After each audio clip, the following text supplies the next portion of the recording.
So before I start this movie review, I just want to give a big shout out to IMDb, where I get all my information and fun facts from. I can go slow ahead. Come on down and chum some of this shit.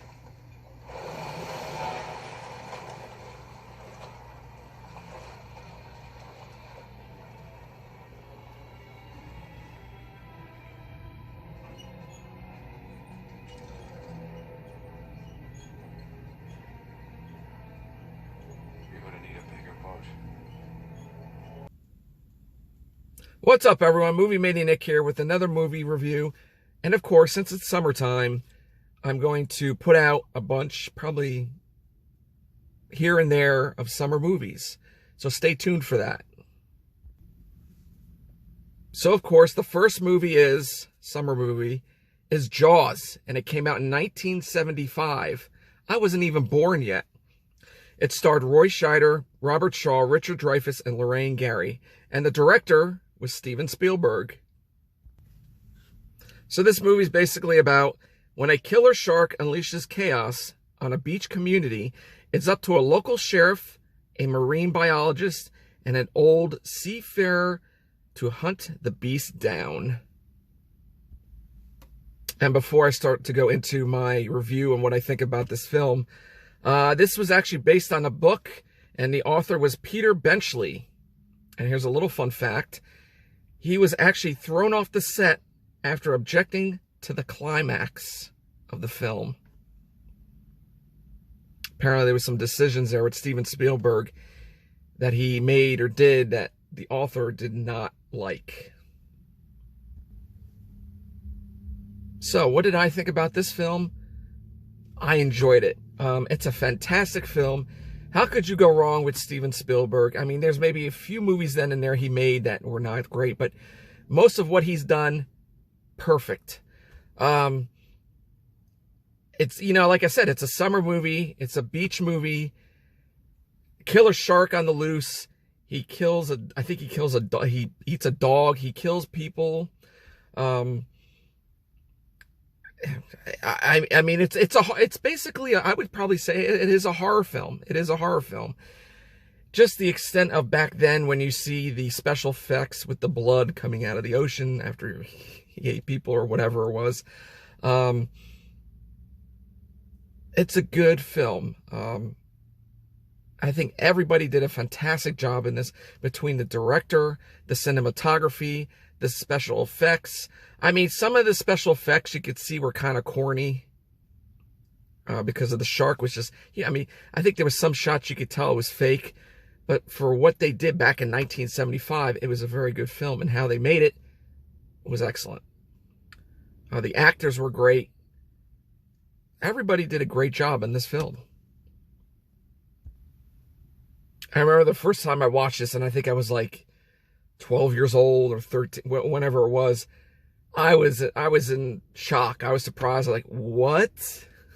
I was like, oh man, that sucks to be them, or oh, that's gross, because of the shark attacks.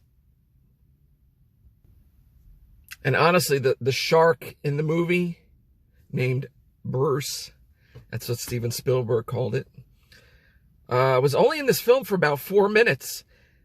So throughout the whole film, it was just basically the cast. And you did see, like, you mostly saw the fin of the shark, or maybe a little bit of the head, but you really didn't see the head, like the teeth, the mouth, the eyes of the shark, until more towards the end.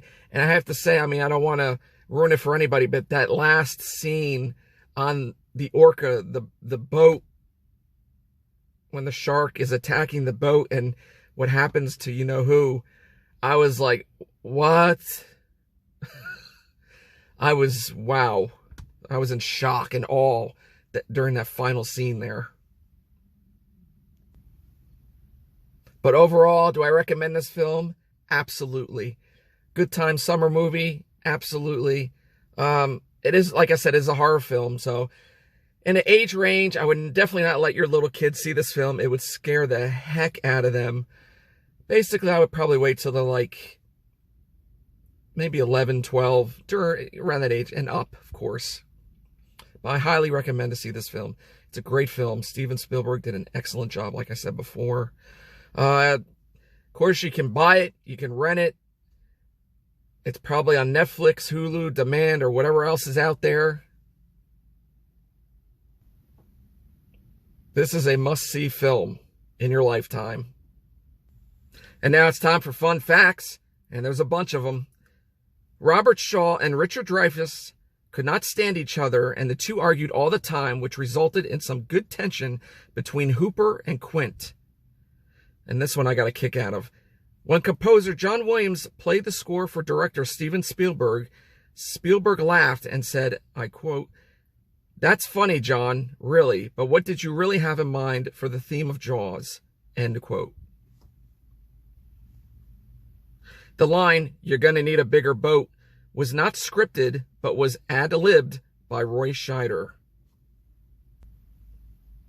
Most of the film was shot handheld to best countermand the ocean's swell. 3 mechanical sharks were made, each with specialized functions. Each shark cost approximately $250,000.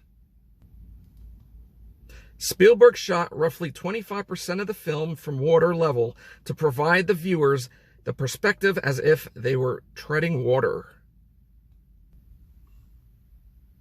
Brody's dog in the film was actually Steven Spielberg's real dog, Elmer. And like I said before about Peter Benchley, he was thrown off the set after objecting to the climax. He didn't really agree to it.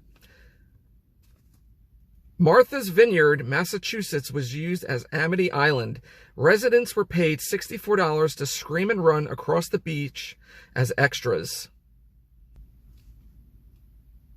Spielberg estimated the final script had a total of 27 scenes that were not in the book. And like I said in my review, Spielberg nicknamed the shark Bruce after his lawyer. Hidden message. The film won 3 of the 4 awards it was nominated for at the Academy Awards, but lost to Best Picture to One Flew Over the Cuckoo's Nest, which also came out in 1975. The producers initially wanted to train a real great white shark for the film, but quickly realized it wasn't possible. Gee, you think? And finally, the famous tagline, "Just when you thought it was safe to go back in the water," is from Jaws 2, not from Jaws. And that's it, guys. That is my movie review for Jaws from 1975. I hope you guys enjoyed that. As usual, smash that like button, share, support. Hit that notification bell, notify you when my next video vlog will be up. Also, check me out on Instagram under the same name, Movie Mania Nick. And remember, be excellent to each other. And party on, dudes.